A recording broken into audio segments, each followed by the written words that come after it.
মহিলারা যদি স্বপ্ন দেখে তার স্বামী অন্য কোথাও বিয়ে করছে, এই স্বপ্নের ব্যাখ্যা কি হবে জানলে আপনি অবাক হয়ে যাবেন। স্বপ্নের অন্যতম একজন ব্যাখ্যাকার মুহাম্মদ ইবনে শিরিন রাহিমাহুল্লাহ এর চমৎকার একটা ব্যাখ্যা করেছেন। মনে রাখবেন, স্বপ্নের কিন্তু একটা ভ্যালু রয়েছে।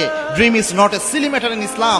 ইসলামের স্বপ্ন কোনো খেলতামাশার বিষয় নয়। আল্লাহর হাবিব সাল্লাল্লাহু আলাইহি ওয়াসাল্লাম নিজের স্বপ্নের গুরুত্ব আরোপ করেছেন এবং আল্লাহর হাবিব সাল্লাল্লাহু আলাইহি ওয়াসাল্লাম বলতেন, লাম ইয়াবকা মিনান নবুওয়াতি ইল্লাল মুবাশশিরাত। বুখারীর হাদিস। আল্লাহর হাবিব বলেছেন, আমার উম্মতের জন্য আল্লাহ নবুওয়াতের কোনো কিছু অবশিষ্ট রাখেন নাই, শুধুমাত্র মুবাশশিরাত ছাড়া।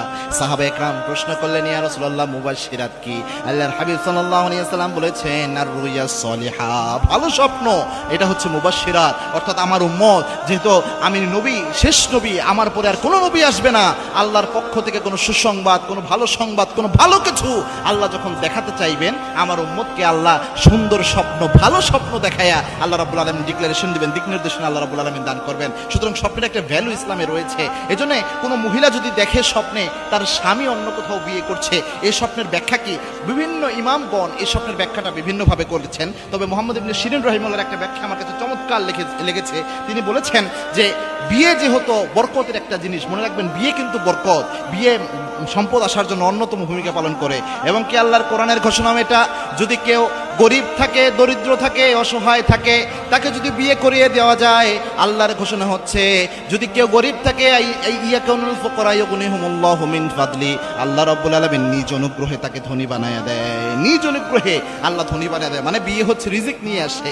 যে কয়টা জিনিস মানুষের রিজিকে বরকত বাড়ায়, বিয়ে একটা। কোনো স্ত্রী যদি তার স্বামীকে অন্য কোথাও বিয়ে হতে দেখে, এর ব্যাখ্যা হচ্ছে তার স্ত্রীর এটা বুঝে নিতে হবে যে তার স্বামী হয়তো ভালো কোনো রিজিকের সোর্স সামনে বের হবে, তার সংসারে কোনো বরকত আসবে, অন্য কোথাও দেখলেও আসবে। এটা হচ্ছে এক নাম্বার ব্যাখ্যা।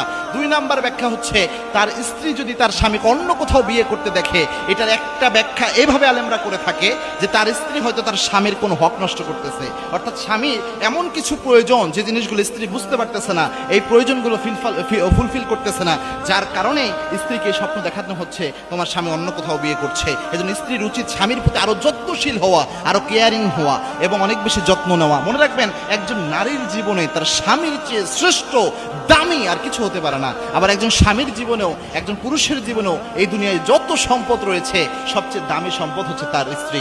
এবং আল্লাহর হাবিব সাল্লাল্লাহু আলাইহি ওয়াসাল্লাম বলতেন, আদ-দুনিয়া কুল্লুহা মাতা, এই গোটা দুনিয়াটাই সম্পদ। খায়রুল মাতা আদ-দুনিয়াল মারাতু সালিহা, এর মধ্যে সবচেয়ে দামি সম্পদ হচ্ছে একজন নেককার নারী। একজন নেককার নারী এই দুনিয়ায় সবচেয়ে দামি সম্পদ। আল্লাহ আমাদের বুঝার তৌফিক দান করুন, আল্লাহুম্মা আমিন।